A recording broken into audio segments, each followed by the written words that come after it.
அவன் ஒரு வீர அரசன், போர்க்களத்தில் ஒருபோதும் பின்னடையாதவன். ஆனால் அந்த நாள் அவனின் விதி மாறிவிட்டது.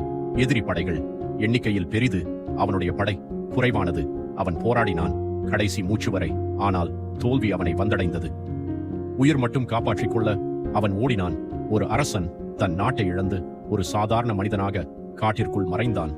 அந்த இருண்ட குகையில அவன் தனியாக படுத்திருந்தான். அவனுடைய மனதில ஒரே ஒரு கேள்வி: நான் ஏன் தோற்றேன்?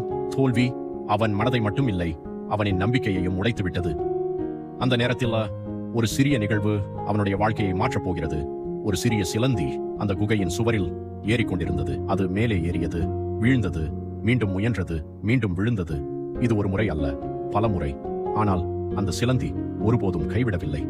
அது ஒவ்வொரு முறையும் விழுந்தாலும் மீண்டும் எழுந்தது. அதை பார்த்த அரசன் அமைதியாக இருந்தான். அவனுடைய கண்களில் ஒரு புதிய ஒளி. ஒரு சிறிய சிலந்தி கூட பல முறை தோல்வியடைந்தும் கைவிடவில்லை. நானோ ஒரு அரசன், ஏன் கைவிட வேண்டும்? அந்த நொடியிலேயே அவன் முடிவு செய்தான், நான் மீண்டும் எழுவேன், மீண்டும் போராடுவேன். அவன் குகையை விட்டு வெளியே வந்தான்.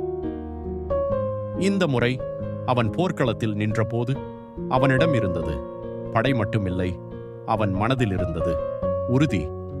போர் கடுமையாக நடந்தது, ஆனால் இந்த முறை அவன் தோற்கவில்லை. அவன் வெற்றி பெற்றான், தன் நாட்டை மீட்டான், மீண்டும் அரசனானான்.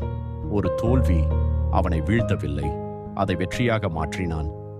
வாழ்க்கையில் தோல்வி வரலாம், அது தவறு இல்லை. ஆனால் அதற்கு பிறகு நாம் என்ன செய்கிறோம், அதுதான் முக்கியம். ஒவ்வொரு தோல்வியும் நம்மை செதுக்கும்.